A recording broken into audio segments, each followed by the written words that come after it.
Aujourd'hui est la fête sainte et bénie du jour des expiations. Avec le sermon intitulé « À cause de mes péchés », prenons le temps de réfléchir ensemble à la grande signification du jour des expiations. La signification de l'expiation est de se sacrifier pour les péchés des autres. En ce qui concerne les péchés, le châtiment n'est pas donné à l'individu qui a commis le péché, mais quelqu'un d'autre. Un animal ou un autre être vivant prend le châtiment du péché que l'individu a commis. C'est la vraie signification de l'expiation.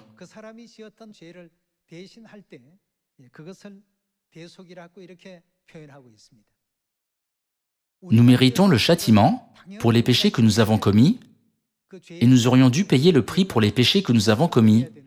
Mais à la place, Dieu nous a fait sans péché.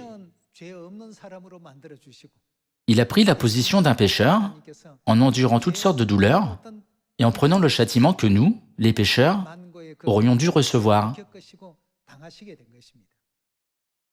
À travers l'histoire de l'Ancien Testament, nous pouvons comprendre que Père Céleste existe et que Mère Céleste existe pour nous racheter et pour faire l'expiation de nos innombrables péchés et transgressions. Au temps de l'Ancien Testament, les animaux, tels que les taureaux, les boucs, les chèvres, les brebis et les vaches, étaient sacrifiés en sacrifice d'expiation. À travers ces sacrifices d'animaux, la Bible nous éclaire sur la grandeur du sacrifice et de la souffrance que Père et Mère ont enduré afin de donner à toute l'humanité la grâce étonnante du pardon des péchés.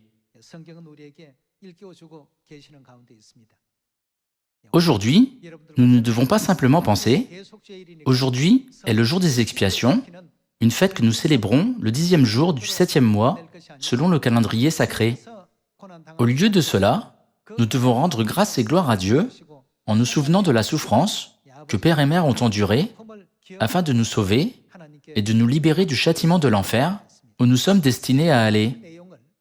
Puisque l'humanité sur cette terre ne comprend pas pleinement ce qui est dans le monde spirituel, pour nous faire connaître les choses spirituelles, Dieu a mis ces choses spirituelles dans les règles des sacrifices d'animaux, ce qui nous permet de réaliser la grâce de l'expiation de Dieu pour l'humanité.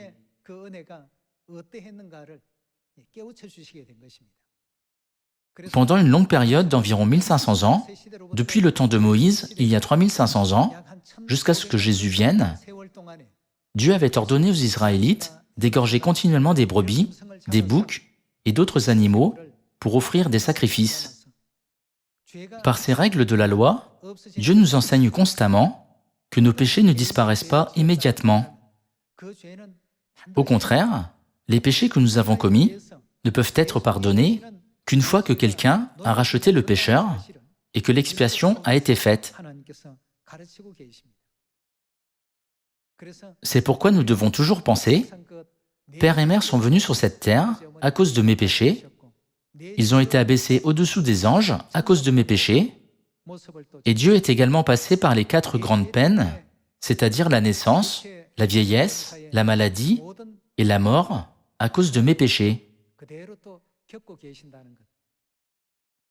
Si nous n'avions pas péché, Père et Mère ne seraient jamais venus sur cette terre et n'auraient jamais eu à faire l'expérience de la vieillesse, de la douleur et de la maladie par lesquelles nous, les êtres humains, passons. Beaucoup de gens les ont également ridiculisés, entravés et calomniés. Dieu a même enduré la douleur d'être crucifié sur la croix. Rien de tout cela ne serait arrivé si nous n'avions pas péché.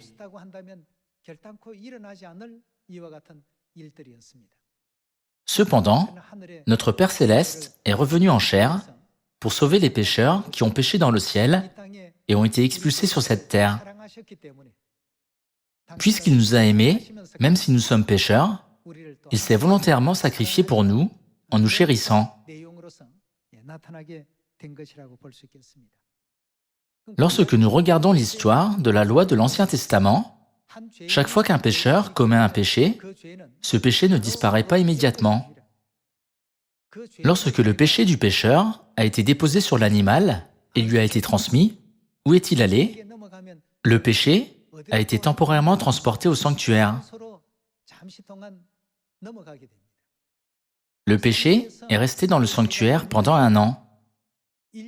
Finalement, le jour des expiations, tous ces péchés ont été transmis au bouc pour Azazel, qui représente Satan, l'auteur de tous les péchés.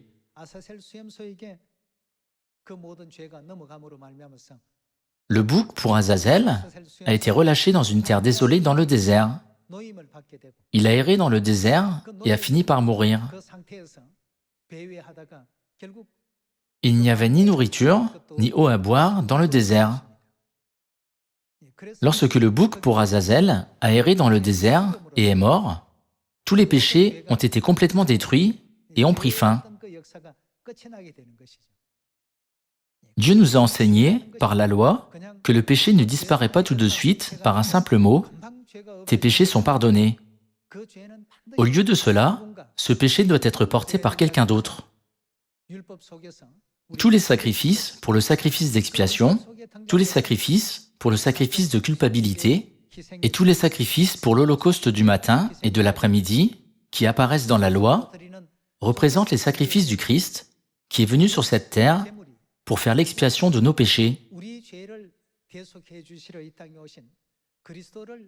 Dieu nous fait clairement savoir cela à travers les enseignements de l'Ancien Testament et du Nouveau Testament dans la Bible. Dieu le Père et Dieu la Mère sont venus sur cette terre en chair pour nous sauver et ont subi toutes sortes d'humiliations, de moqueries et de calomnies de leurs propres créatures. Ils ont même enduré toute la douleur des 4 grandes peines par lesquelles l'humanité passe, c'est-à-dire la naissance, la vieillesse, la maladie et la mort. Nous avons apporté cette douleur et cette souffrance sur eux. C'est pourquoi le titre du sermon d'aujourd'hui est « À cause de mes péchés ». À cause de mes péchés, toutes ces choses leur sont arrivées. À cause de mes péchés, je leur ai causé une telle douleur. Dieu a été fouetté à cause de mes péchés et il a souffert en versant son sang sur la croix à cause de mes péchés.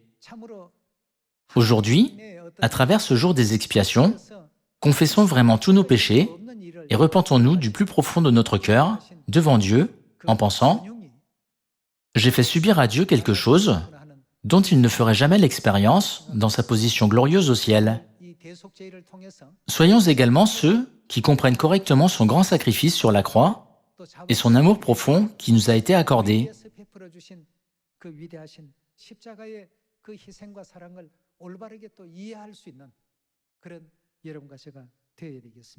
Alors, comment le jour des expiations était-il célébré au temps de l'Ancien Testament? Ouvrons ensemble Lévitique, chapitre 16. Lévitique, chapitre 16, verset 6. Aaron offrira son taureau expiatoire, et il fera l'expiation pour lui et pour sa maison. Il prendra les 2 boucs, et il les placera devant l'Éternel, à l'entrée de la tente d'assignation. Aaron jettera le sort sur les 2 boucs, un sort pour l'Éternel et un sort pour Azazel. Aaron fera approcher le bouc sur lequel est tombé le sort pour l'Éternel, et il l'offrira en sacrifice d'expiation. Et le bouc, sur lequel est tombé le sort pour Azazel, sera placé vivant devant l'Éternel, afin qu'il serve à faire l'expiation, et qu'il soit lâché dans le désert pour Azazel. Comme il est écrit ici, un taureau a été offert en sacrifice d'expiation pour les sacrificateurs, et un bouc a été offert en sacrifice d'expiation pour les Israélites. Le jour des expiations, la cérémonie la plus distinctive pour cette fête était que 2 boucs ont été choisis, l'un comme sacrifice d'expiation et l'autre comme bouc pour Azazel. Le souverain sacrificateur a posé ses mains sur la tête du bouc pour Azazel, imposant tous les péchés des Israélites au bouc pour Azazel, et l'a envoyé dans le désert. Le bouc pour Azazel a erré et a fini par mourir. Cela est écrit dans Lévitique chapitre 16. À travers le destin de ces 2 boucs, nous pouvons résumer le processus par lequel nos péchés sont ôtés. Passons au verset 20. Lorsqu'il aura achevé de faire l'expiation pour le sanctuaire, pour la tente d'assignation et pour l'autel, il fera approcher le bouc vivant. Aaron posera ses 2 mains sur la tête du bouc vivant et il confessera sur lui toutes les iniquités des enfants d'Israël et toutes les transgressions par lesquelles ils ont péché. Il les mettra sur la tête du bouc, puis il le chassera dans le désert à l'aide d'un homme qui aura cette charge. Le bouc emportera sur lui toutes leurs iniquités dans une terre désolée. Il sera chassé dans le désert. De cette manière, le bouc pour Azazel a été relâché dans le désert où il n'y avait ni eau, ni herbe, ni nourriture pour le bouc. C'est pourquoi le bouc a fini par mourir. Tout ce processus nous montre que nos péchés sont temporairement transmis à Dieu, qui est représenté comme le sanctuaire, puis nos péchés sont finalement transférés à Satan. Puisque Satan est celui qui a produit le péché, il supportera les conséquences du péché en payant le prix des péchés de toute l'humanité. À la fin, il sera détruit. Dieu nous montre tout ce processus par la loi de l'Ancien Testament. Au temps de l'Ancien Testament, chaque fois que les Israélites péchaient, ils apportaient un bouc ou un bélier et le présentaient en sacrifice d'expiation en demandant sincèrement à Dieu « J'ai commis un péché, transmets mon péché à ce bouc. » Des boucs et des béliers étaient utilisés en sacrifice d'expiation. Ce sacrifice d'expiation était pour les péchés qu'ils commettaient quotidiennement. Les sacrificateurs sacrifiaient les béliers ou les boucs en répandant leur sang sur l'autel. Le sang répandu sur l'autel s'est accumulé pendant 1 an. Toutes ces cérémonies se sont déroulées dans le sanctuaire pendant 1 an. Lorsque les Israélites ont commis des péchés, les animaux ont été apportés aux sacrificateurs et ont été sacrifiés sur l'autel en tant que sacrifice d'expiation, ce qui signifie que les péchés ont été transmis aux animaux. Les animaux ont été sacrifiés à la place des Israélites qui méritaient de mourir. Les sacrificateurs ont pris le sang des animaux et l'ont répandu dans le sanctuaire.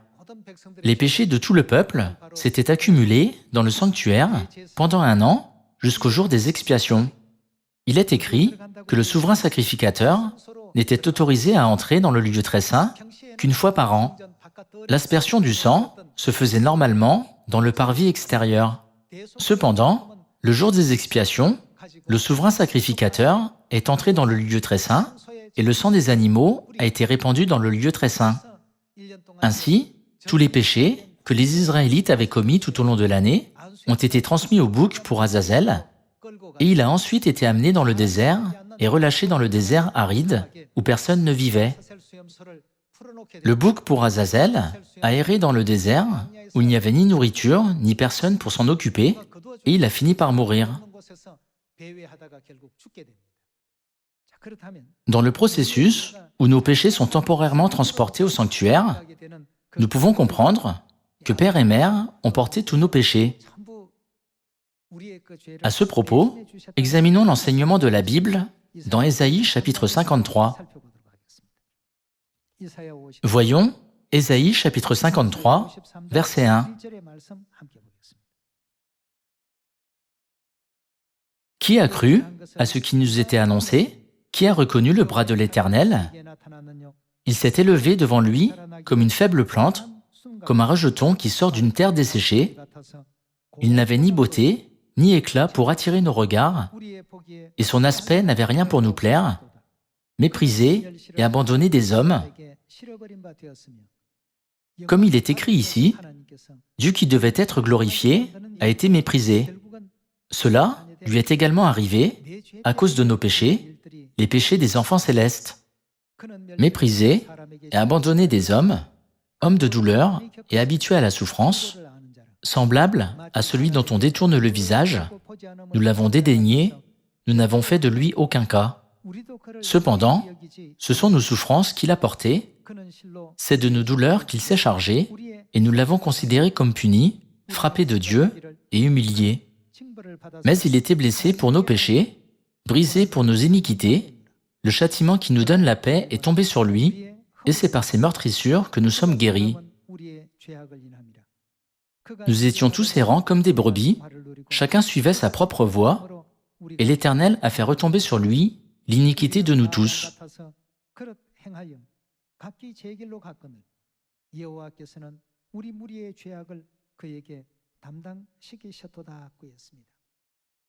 Même s'il a subi la douleur et la souffrance à cause de nos péchés, nous n'avons fait de lui aucun cas. Bien qu'il ait été ridiculisé et méprisé, il considérait le mépris des gens comme rien. Dieu est-il celui qui devrait être placé dans ce genre de situation? Plus tard, nous avons réalisé, c'était à cause de mes péchés qu'il avait été fouetté, avait versé son sang sur la croix et avait été humilié sur la croix. Chaque fois que nous lisons Ésaïe, chapitre 53, nous ne devons pas le considérer comme quelque chose d'insignifiant.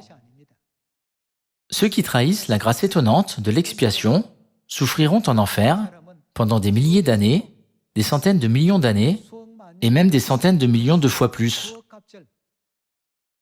Même s'ils doivent subir le châtiment de ce péché, nous pouvons dire que c'est quelque chose qu'ils méritent. À cause de nos péchés, Dieu qui devait être glorifié a été méprisé, Dieu qui devait être glorifié a été ridiculisé, Dieu qui devait être glorifié a été persécuté.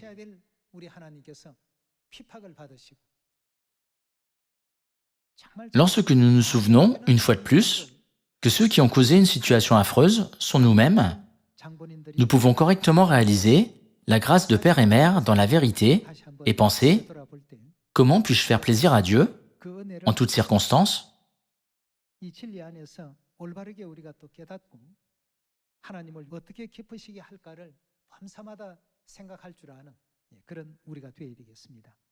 Passons à Ésaïe, chapitre 50. Dans Ésaïe, chapitre 53, nous pouvons voir la souffrance de Père Céleste à cause de nos péchés, et dans Ésaïe, chapitre 50, nous pouvons voir la souffrance de Mère Céleste à cause de nos péchés. Chapitre 50, verset 1. Ainsi parle l'Éternel, où est la lettre de divorce par laquelle j'ai répudié votre mère, ou bien auquel de mes créanciers vous ai-je vendu? Voici, c'est à cause de vos iniquités que vous avez été vendus, et c'est à cause de vos péchés que votre mère a été répudiée. Peu importe les versets que nous lisons, que ce soit Ésaïe chapitre 53 ou Ésaïe chapitre 50, toutes ces souffrances leur sont arrivées à cause de nos péchés. Il y a des gens dans ce monde qui se vantent de leur justice en disant « Je n'ai jamais commis de péché en vivant sur cette terre ».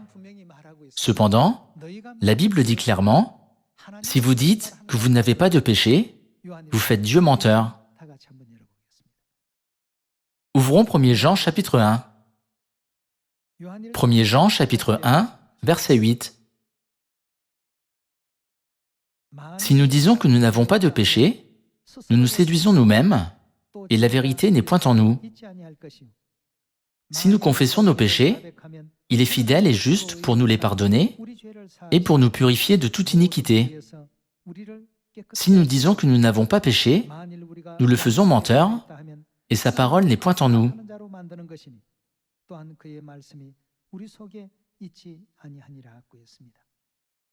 Pour le dire simplement, ces paroles sont des questions spirituelles du monde spirituel que Dieu nous a révélées directement.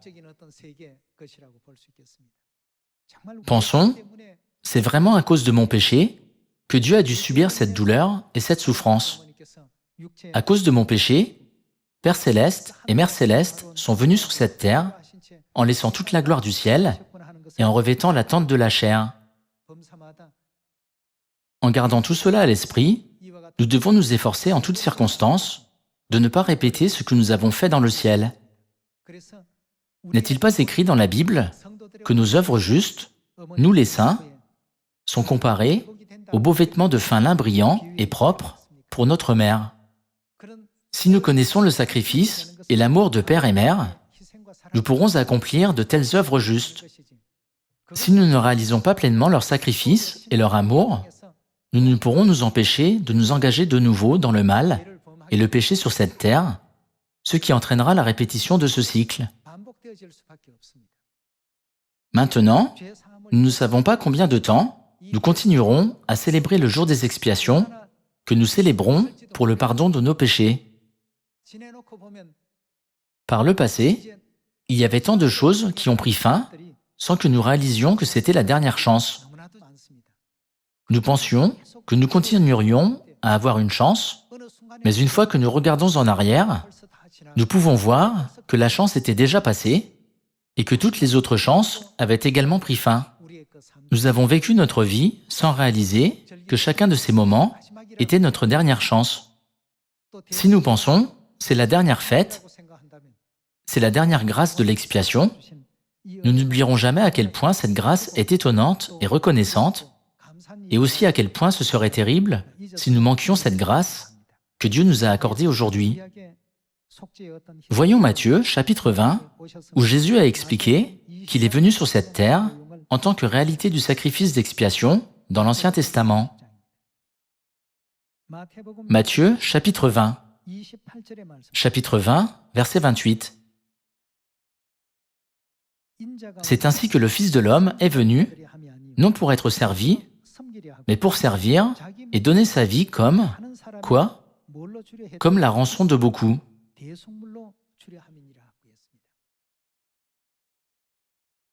L'une des raisons pour lesquelles Jésus est venu sur cette terre était de se sacrifier sur la croix pour faire l'expiation des péchés de toute l'humanité. C'est l'une des raisons pour lesquelles il est venu sur cette terre.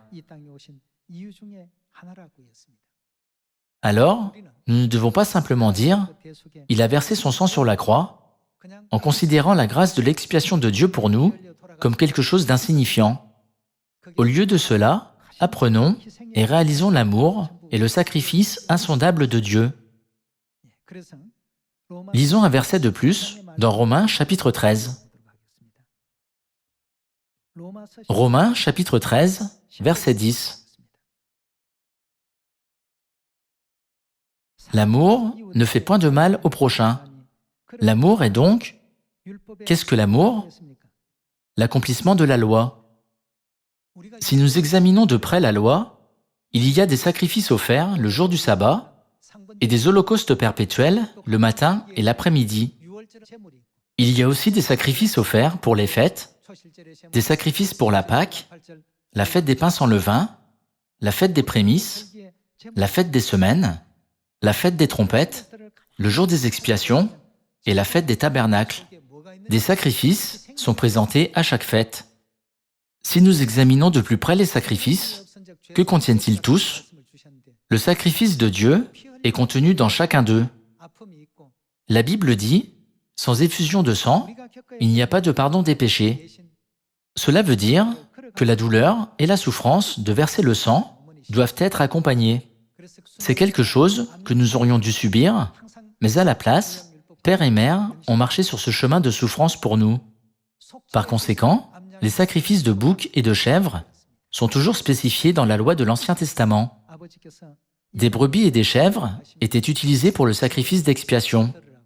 C'est pourquoi, lorsque Père est monté au ciel, il a dit « Écoutez Mère, pensez à tous les sacrifices que Père et Mère ont faits pour nous et à l'amour qu'ils nous ont donné. » Après avoir appris la Nouvelle Alliance et l'Ancienne Alliance, étudié les lois et compris les règles, nous devons réaliser ce qui est au cœur de la loi. Il y a le sacrifice de Dieu au cœur de la loi. Nous devons comprendre que le sacrifice de Dieu n'est rien d'autre que le grand amour de Dieu. Alors, que devient cet amour dans la loi de l'Ancienne Alliance et de la Nouvelle Alliance? L'amour devient l'accomplissement de la loi. Après tout, sans le grand amour de Dieu dans la loi, il n'aurait jamais pu mener cette œuvre de rédemption. Malgré toutes les souffrances que Père Céleste et Mère Céleste ont subies à cause de nos péchés, ils ne nous blâment de rien. Au lieu de cela, ils nous ont embrassés inconditionnellement, nous ont tolérés et ont été patients avec nous. Père et Mère ont vécu ce genre de vie pour nous. Si nous trahissons de nouveau ce grand amour, il faut s'attendre à ce que nous allions dans le pire enfer. C'est pourquoi la Bible nous enseigne que l'amour devient l'accomplissement de la loi. Ce n'est que lorsque nous examinons attentivement les lois du début à la fin que nous pourrons découvrir le grand sacrifice de Dieu, c'est-à-dire son amour incommensurable dans l'Ancienne Alliance et dans la Nouvelle Alliance. Puisque l'Ancienne Alliance est une ombre de la Nouvelle Alliance, Dieu ne nous a montré qu'un aperçu de son sacrifice à travers l'Ancienne Alliance. Par la Nouvelle Alliance, Dieu nous a permis de le voir verser son sang sur la croix pour nos péchés, n'est-ce pas? Alors, que nous a-t-il dit de faire lorsqu'il nous a donné la Nouvelle Alliance? Dans Jean chapitre 13, verset 34, il est écrit « Je vous donne un commandement nouveau. Que devons-nous faire? Aimez-vous les uns les autres, comme je vous ai aimé. Vous aussi, aimez-vous les uns les autres. » Jésus a dit « Aimez vos frères et sœurs, comme je vous ai aimé. »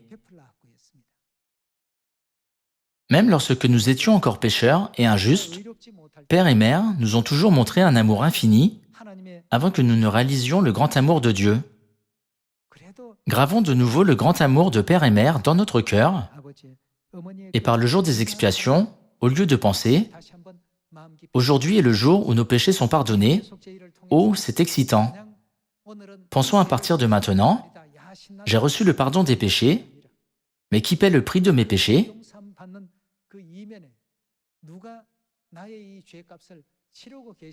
Ayons une perspective spirituelle pour découvrir les coulisses. Je vous demande à tous de prendre soin de nos frères et sœurs avec le cœur de père et le cœur de mère pour le reste de notre temps sur cette terre, afin que nous puissions entrer ensemble dans le royaume éternel des cieux. Par cela, j'aimerais conclure le sermon d'aujourd'hui à cause de mes péchés. Merci beaucoup.